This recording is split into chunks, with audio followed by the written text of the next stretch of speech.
Pour resituer les choses au niveau de l'inspection, je fais partie du groupe des IEM, inspection, établissement et mission.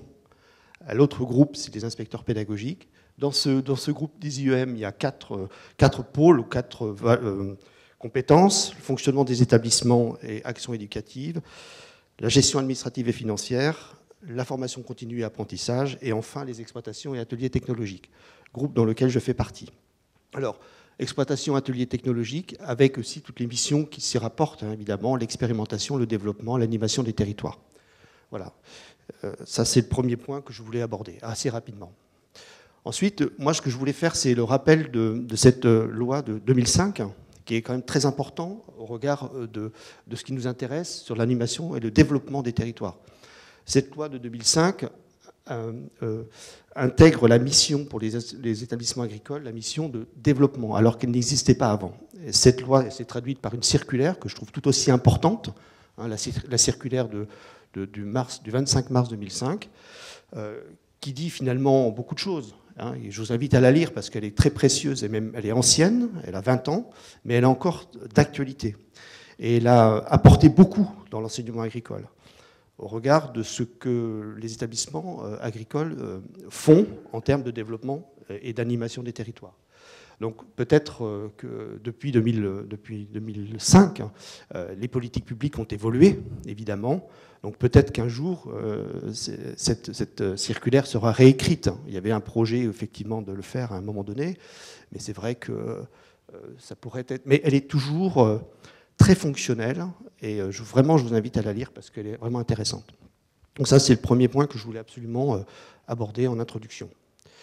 Deuxième point d'introduction aussi, c'est rappeler rapidement notre rôle au niveau de l'inspection par rapport à cette mission. Alors évidemment, on fait des expertises, on fait des inspections d'agents ou de structures, mais au regard de la mission animation et développement des territoires, eh bien, nous avons un référent, EPA2 et territoire, c'est notre chef de pôle, naturellement, notre chef de pôle. On est organisé comme ça, c'est Xavier Bordenave. Ensuite, on s'est réparti un peu les tâches, parce qu'on ne peut pas être partout, évidemment, donc on s'est un peu spécialisés, les uns et les autres. Alors, Brigitte Guillaume, notre collègue, elle s'occupe plus des projets PNDAR, d'accord ? Donc c'est des gros dossiers, évidemment, donc c'est elle qui s'en charge. Les ingénieurs chefs de projet, c'est Xavier Bordenave qui s'en charge aussi. Et puis, les projets de développement, c'est moi. Donc, du coup, ça ne veut pas dire qu'on est exclusif. Hein. Chaque projet est lu par plusieurs personnes, en fait, en fonction du thème. Moi, je reçois tous les projets de développement, par exemple. En fonction des thèmes, je lis tous. Et en fonction des thèmes, eh bien, je sollicite tel ou tel inspecteur qui a la compétence pour juger ce dossier. Et ensuite, moi, je porte une synthèse au comité de sélection. Ça, c'est important de le dire. Alors, on ne peut pas être juge des parties aussi. Alors, des fois, je le dis parce que parfois, on peut être sollicité par un établissement en disant ouais, est-ce que vous pourriez nous aider à monter tel ou tel dossier? Alors, on peut donner des conseils, évidemment. On ne peut pas être non plus juge des parties. Donc, ne soyez pas offusqués du fait qu'on ne réponde pas toujours à vos attentes.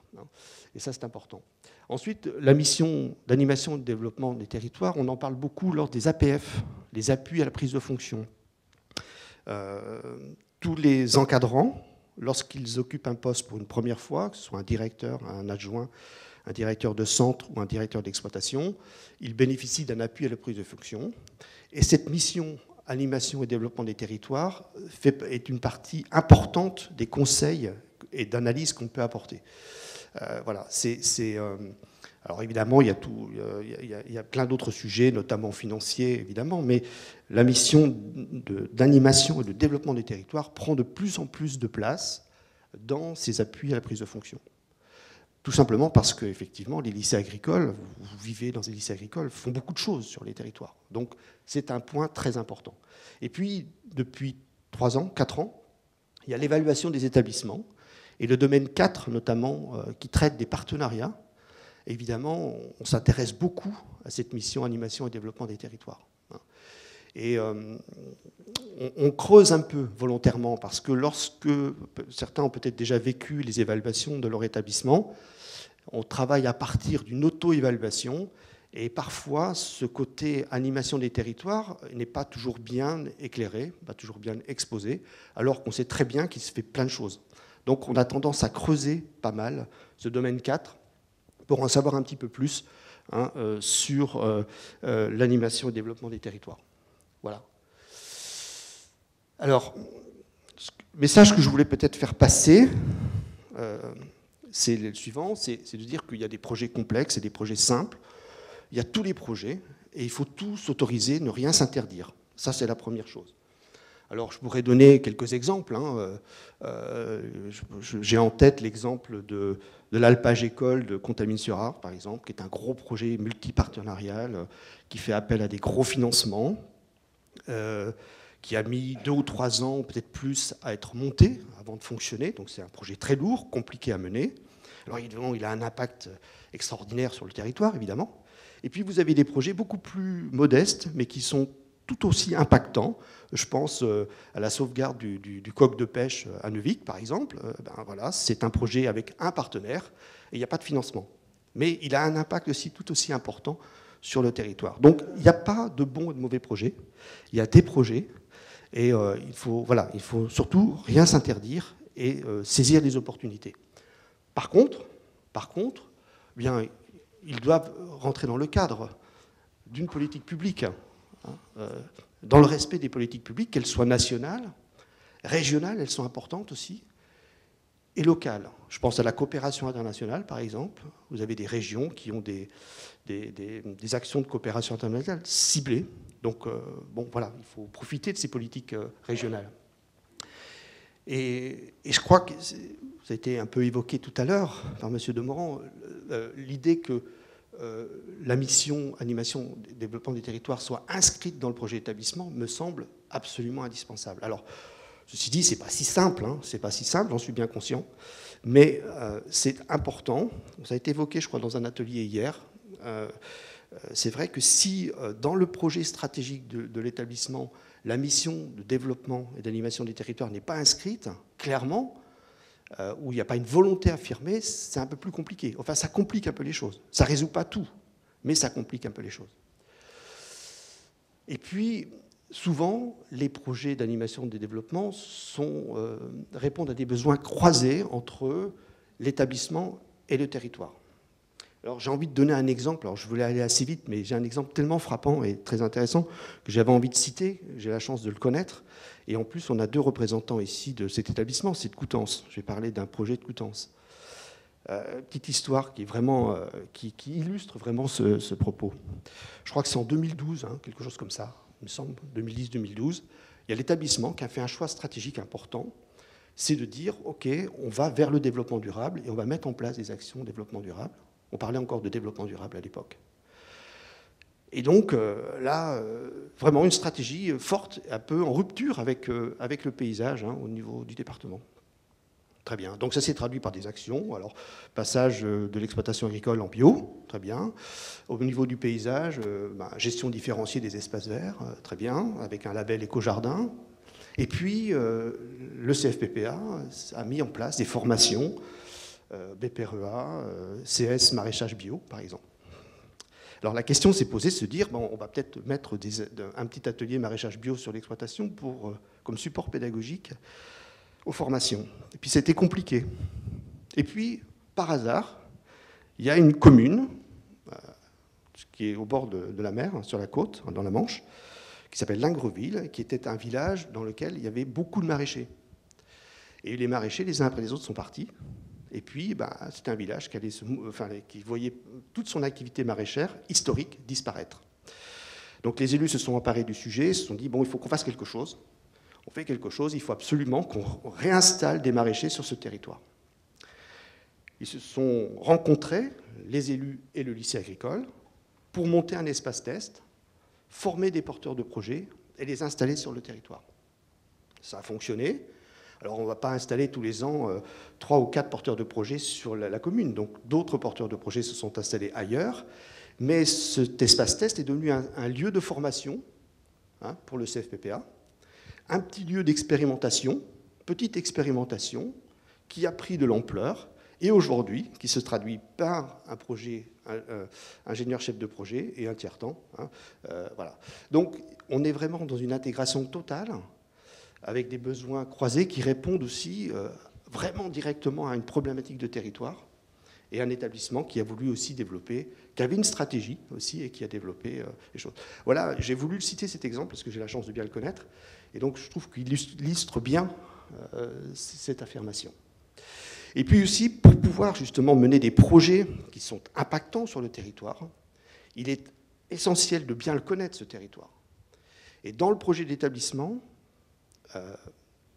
voilà, la petite expérience que j'ai, parce que avant d'être inspecteur, j'ai exercé comme en direction d'établissement et responsable d'exploit, on néglige un petit peu la connaissance du territoire. Il faut bien le connaître et en faire le bon diagnostic. Bien connaître les acteurs, et ça c'est vraiment important. Et il ne faut pas négliger cet aspect des choses. Et puis il y a un autre sujet aussi qui me tient à cœur, parce que ça a été évoqué il n'y a pas très longtemps, puis c'est un constat qu'on fait, il y a un petit souci aussi, l'enseignement technique, il a un rôle de transition et de charnière entre l'enseignement supérieur, la recherche et le territoire. Et comment un établissement, lui, peut trouver la bonne posture et le bon positionnement pour être la voie de transmission un petit peu. Et ça c'est quelque chose qu'il faut avoir en tête dans vos projets, c'est ce lien avec la recherche, l'enseignement supérieur et le territoire. Si on veut que ce soit descendant, je pense à un exemple aussi, là encore, sur l'adaptation des bâtiments d'élevage au réchauffement climatique. Il se passe beaucoup de choses au niveau de la recherche et du développement, mais ça ne descend pas forcément encore au niveau des établissements, alors que demain, on forme des futurs producteurs et ils doivent prendre en compte cette problématique du réchauffement climatique. Donc voilà, je pense que le lien entre le supérieur, avec le supérieur, me paraît absolument fondamental. Et en tout état de cause, les projets, eh bien, ils sont ou doivent, et ils sont impactants sur le territoire, et surtout, ils sont porteurs de sens. J'aurais même pu utiliser le mot valeur, mais ils sont porteurs de sens. Alors tout ça, ce sont des mots, c'est pas si simple, c'est pas facile, j'en suis bien conscient, mais enfin voilà, ça me paraît important de rappeler cela. Alors, dans nos visites et dans nos déplacements dans les établissements, on remarque des choses, évidemment. Alors, ça va sans doute vous parler, ça. Deux choses qu'on nous dit à peu près systématiquement. Comment mobiliser, comment créer du collectif? Ça a été souvent évoqué, certains, vous, porteurs de projets, vous vous sentez un peu seul. C'est difficile, ça. Alors, comment on mobilise les partenaires extérieurs? Ça, c'est une vraie difficulté.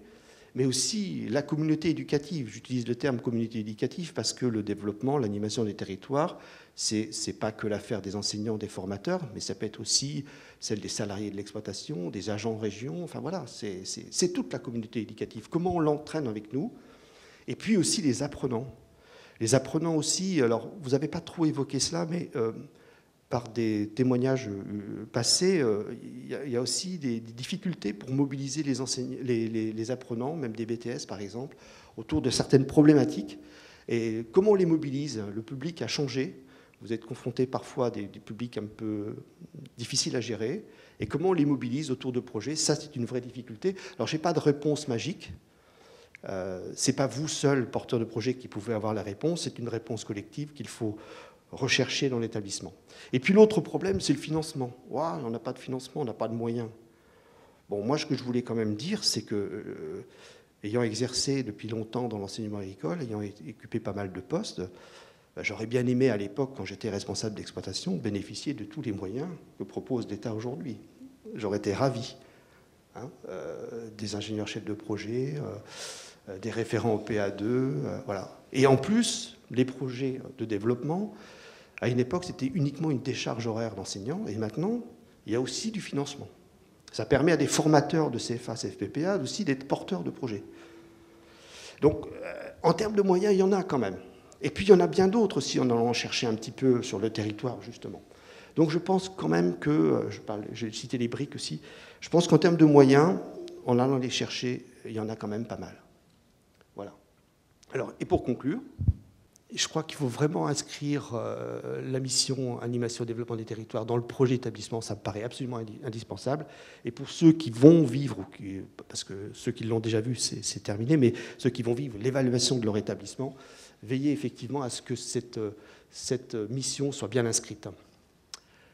Bien connaître le territoire et en faire le bon diagnostic, ça c'est une évidence. Il faut que tous les projets entrent dans une démarche collective. Alors, il y a un piège. Moi, j'ai été chef d'établissement, alors je voyais des enseignants qui me disaient « Oh, moi j'ai une idée, j'aimerais bien la développer, j'aimerais bien faire un tiers-temps avec une idée. » Ok, super, donc ouais, elle m'intéresse bien. Bon, allez, on y va. Bon, ça s'est passé dans le bureau avec 2 personnes. C'est pas très collectif, ça, en fait. Hein. Et puis après, l'agent, il commence à rédiger le projet. Donc, je vous invite. Bon, vous êtes déjà chef de projet, mais si à l'avenir vous en relancez d'autres, le conseil, c'est que le projet, il faut l'écrire à plusieurs déjà. Il faut déjà impliquer, je pense, des collègues et des personnels dans l'écriture du projet. Ça me paraît indispensable. Et qu'il ne reste pas confidentiel. Parce qu'après, vous vous retrouvez seul aussi. Il y a une expression qui a été citée, j'ai entendu un de vous qui dit oh, de toute façon, le projet, c'est le porteur de projet. Hein. Le boulot, c'est vous, nous, on n'est pas concernés, c'est vous. Donc voilà, et on se retrouve un petit peu seul. Ou vous vous retrouvez un petit peu seul. Le lien avec le supérieur, bien entendu. Et puis enfin, pour finir, envisager la suite. C'est trop dommage de voir un investissement lourd des établissements sur un projet pour le voir, au bout de 3 ans, s'arrêter. Il doit être structurant, le projet. Il faut qu'il intègre le fonctionnement de l'établissement. J'ai quelques exemples. Éco-jardin, par exemple. Un projet, le label Éco-jardin, pour certains qui connaissent en paysage. Un projet pédagogique fort intéressant. Au bout de 3 ans, le porteur de projet s'arrête et l'éco-jardin, le label est obtenu au bout de 3 ans, c'est super. Et puis au label de contrôle, hop, on perd le label parce qu'effectivement, on n'a pas suivi les choses. C'est dommage, c'est dommage. Ça arrive ce genre de choses. Donc, il faut envisager la suite, le fonctionnement, et ça, c'est pour ceux qui sont en 3e année, hein, il faut y réfléchir maintenant. Hein. Vous n'aurez pas forcément une prolongation. Ce n'est pas une réponse, la prolongation. Mais par contre, il faut envisager le fonctionnement après le projet. Merci Benoît d'avoir remis les projets ADT dans une perspective plus large et une perspective à la fois territoriale et institutionnelle.